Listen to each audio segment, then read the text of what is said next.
Hi! I have some exciting news today. I have a great video. I've just gotten back from vacation. I got to do a ton of stitching and I actually found a cross-stitch shop. I can't believe it. It was wonderful. So I have progress on my Heaven and Earth design I'm going to show you today, and I've got a ton of new patterns and fabrics and things to show you. So a very exciting video.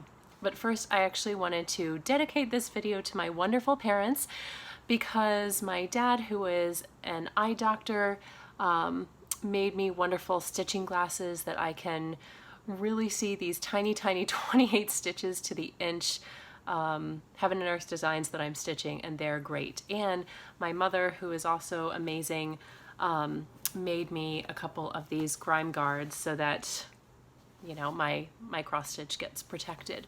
So anyway, thank you guys. I love you. Wonderful.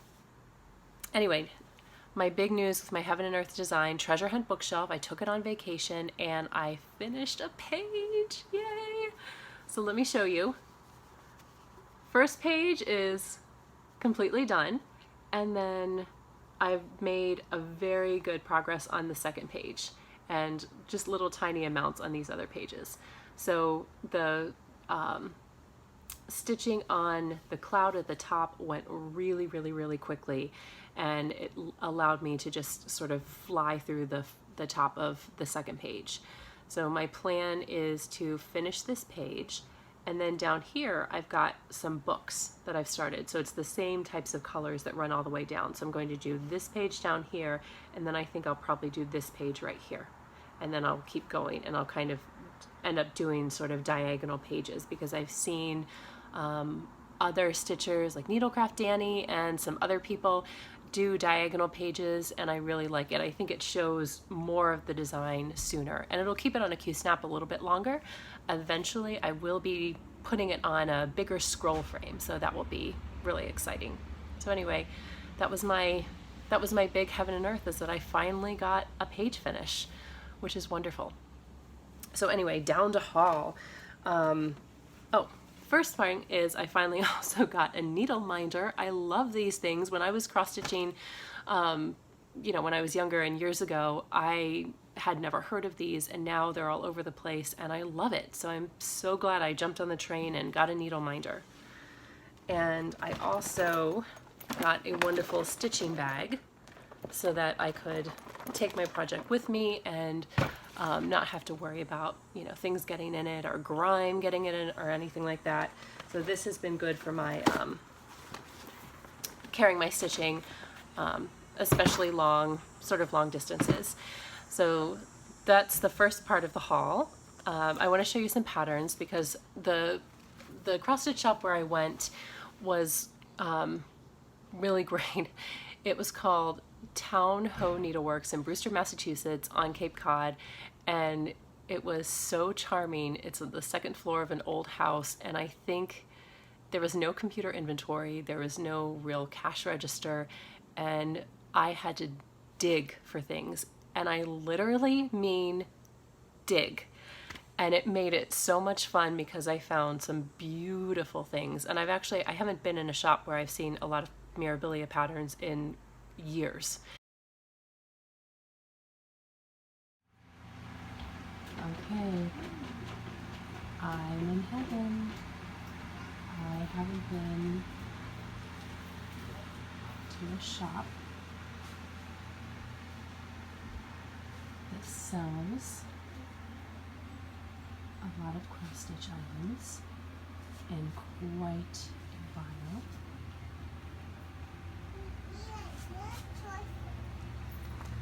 And the icing on the cake is Mirabilia and wall quarter and lavender nice.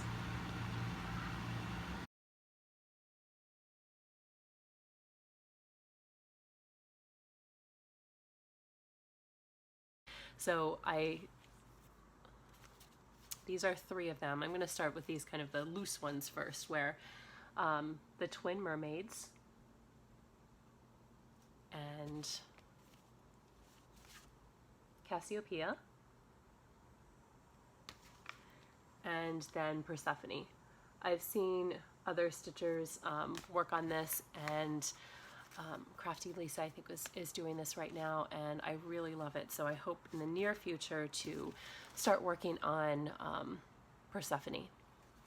And then I found by Moongate Designs a really interesting set of patterns. I love history, and this is a set of patterns of very simple kind of lords and ladies from different areas of history, from different periods of history. So ancient Rome, Celtic Britain, different areas of the Middle Ages and Renaissance Italy and the like. And I'll have to cover up a little bit of it because they actually have a whole pattern on the front page, and I don't want to show you a whole pattern, but it's just to give you an idea that it's, you know, fairly basic stitching, but there are 12 or 13 designs in each package. And so I ended up getting Lords and Ladies Volume 1, 100 CE to 1000 CE, and Lords and Ladies 2, which goes up to 1650.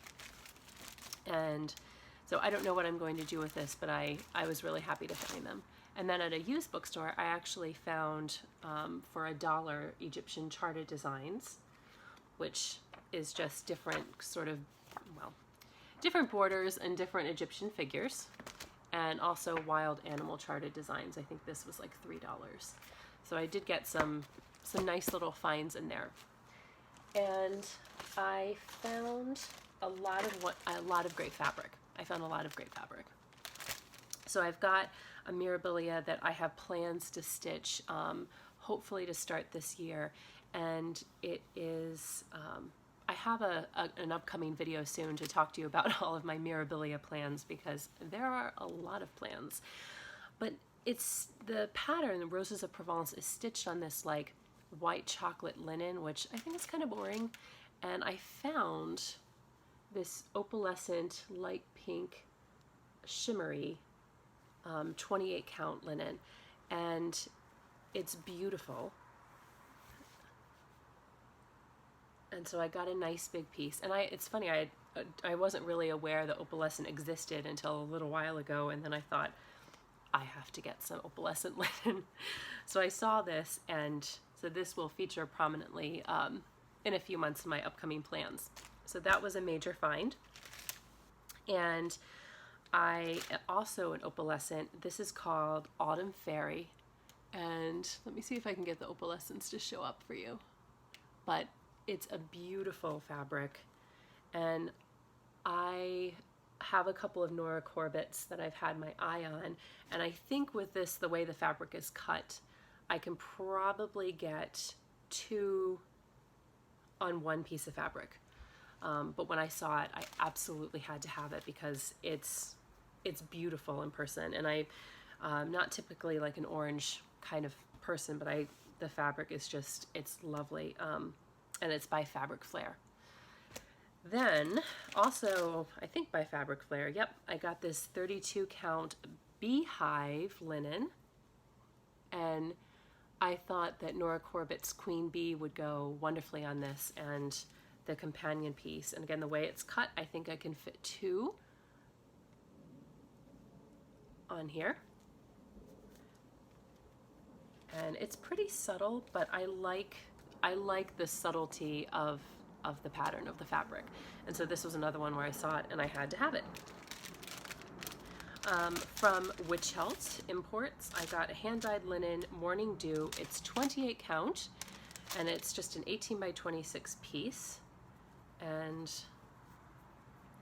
I don't normally go necessarily for Witch Helt fabrics, but I have a lot of mermaid patterns and ones that I want to do in my future, and so I thought that this would go perfectly with one of the mermaids. I think it's showing up a little bit blue on camera, but it actually is more of a seafoam green and kind of mottled, and so I think I've got a couple of mermaids that will look really nice on this. And last for kind of fabric alone is another Witch Helt, which is Riviera Aqua 18 by 27 in 28 count, and it is a really, really, really deep teal, which is a favorite color of mine. The linen's a little bit stiff, but I really like it, and I think it'll take something that is fairly dark and maybe uses a lot of blacks. I have no idea, but I just know that I have to stitch something on this. And usually I'm not a buy fabric first kind of person. I like to have a pattern and then pick out fabric. But what I've realized since the cross-stitch shops have kind of closed is that picking out fabric, especially hand-dyed fabric online, is a little tricky because you never know if the shade will be exactly right, or if the pink fabric you've ordered will be a little bit bubblegum and not fuchsia, and or if what looks blue actually turns out to be seafoam on the screen. So I really appreciated having the chance to actually just get my hands on fabric, and again, literally like digging through bins. It was really fun. My allergies weren't so happy, my nose wasn't so happy, but other than that, I really, really, really loved it. So that was the fabric. And I also ended up getting these for one of my, I forgot to order these when I ordered scroll rods for one of my frames. So yay, he had them. I was able to get that. I was able to also get a project bag, so to keep my stitching, a little bit nicer for another project.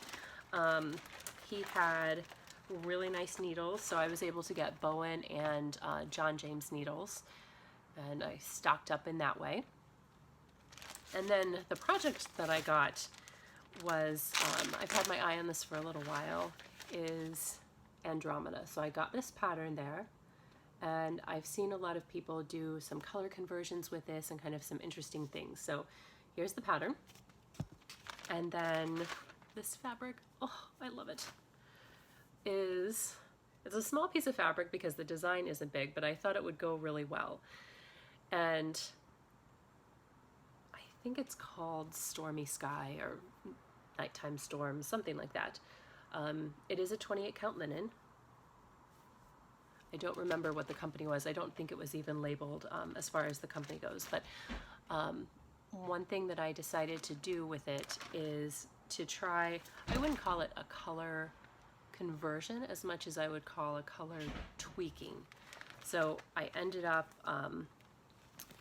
buying silk to do this.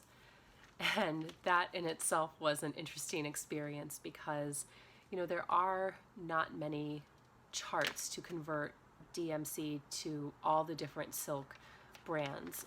There are to a silk called NPI, but the store I was at, it was a needlepoint store, which they don't do cross stitch. They assured me, and I was like, okay, I'm just here to get silks. I had to spend a lot of time picking out colors that I thought matched what the DMCs were. So I was able to get a couple of Splendor, but mostly the Soie d'Alger, which someone told me that when the Valentino and some of the other fashion brands do silk embroidery, that this is the brand that they use. So, okay. But anyway, so I've got skin tone, I've got hair, and then I decided